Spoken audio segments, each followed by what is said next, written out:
Jackson Radio Show.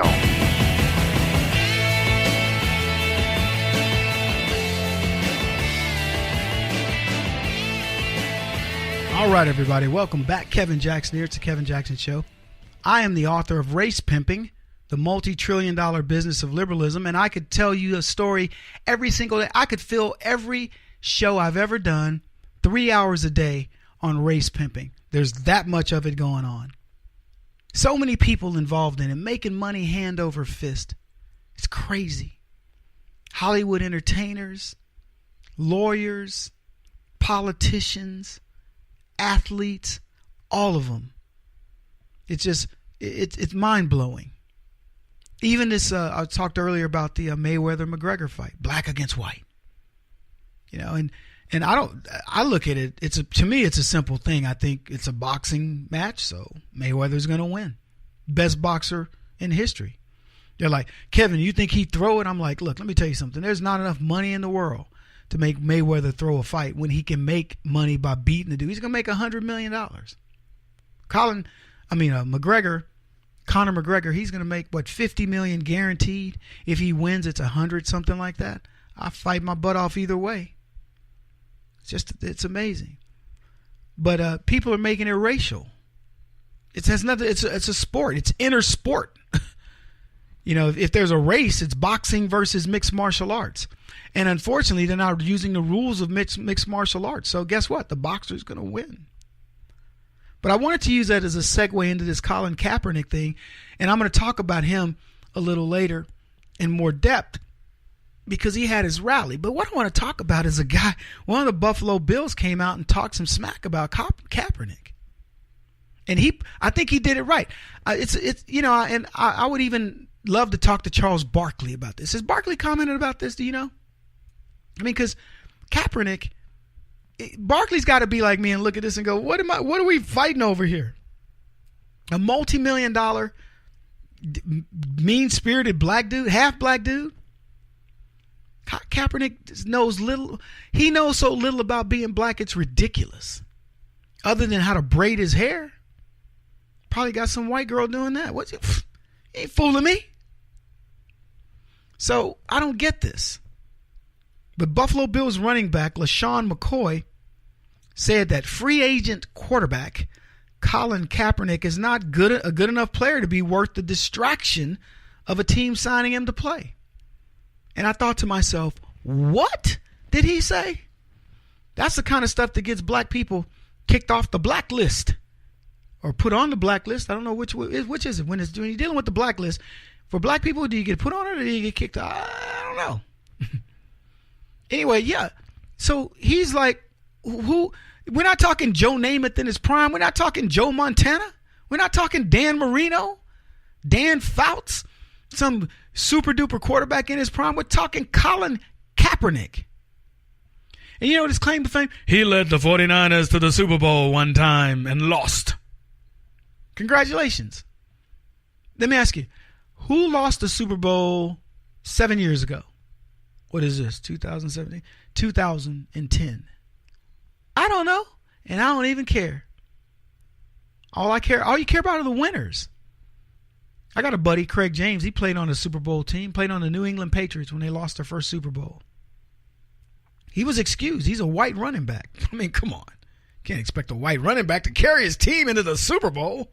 He was lucky to get there. But they got there. He got a ring. It's a loser's ring, but it's a nice ring. Anyway, Buffalo Bills running back says he's not worth. Look, team unity. You know how you win? You win with unity.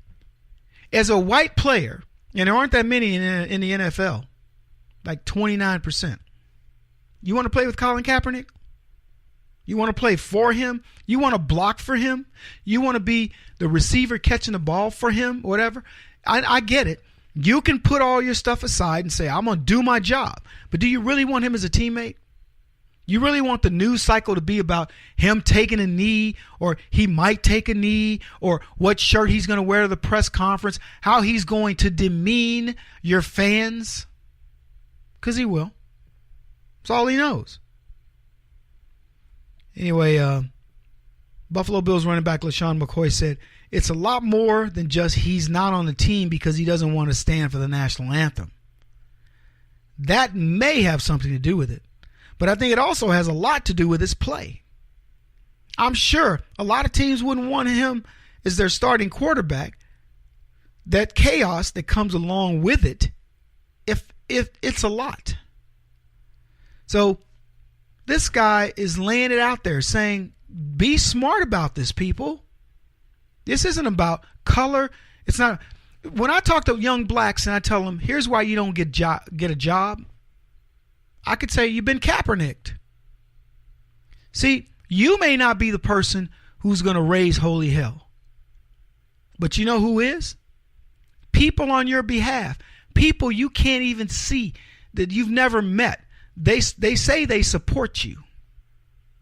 They want you to be successful. That's why they're boycotting and marching and protesting and speaking out and doing all these great things on your behalf, is because they want you to get hired. Everything these people are doing is ensuring that Kaepernick doesn't get hired. Have you thought about that? He won't. No team's going to pick him up because they know what comes with that. Many of their fans are going to be polarized against him the moment they take this guy. This is business. They don't want him because he has now painted himself into a corner. Unless Kaepernick signs an agreement that says, I will not do anything controversial on or off the field as it relates to whatever, blah, blah, blah, no team will sign him. And you know what I say? Good freaking riddance to him. They say he's to the point of desperation. Let me tell you what desperation people do. They say to the organizer of your little march that you're going to have, that we're going to be talking about later in the broadcast, they say to them, look, I understand what you're wanting to do, but you can't do it. Because it's not going to show teams that I'm really looking for a shot, that I no longer harbor these resentments, that I understand now what my role is. I am here to play a sport that I love. If any of these teams let me do that, I will sign an agreement that says I will not involve myself, blah, blah, blah, whatever. He could do that. And maybe he'd get a job. I hope he wouldn't. And I'm not trying to blacklist him or put him on or take him off, whatever we do for black people. But I don't want any bad karma on me. But he did this to himself. We didn't do this to him. He thought he was a social justice warrior. He believed wrongly, and I'm talking grossly wrongly, that he was helping black folks by supporting a thug, by supporting all the tenets that the black people that I know who grew up in the 40s and 50s would say, I never signed up for this. When I was fighting, segregated businesses and black water fountains and all that, it wasn't to get to here. That's what I believe most blacks would say from that era. So anyway, we got a lot more to talk about. Coming up, I'm going to talk about the CNN panel on statues.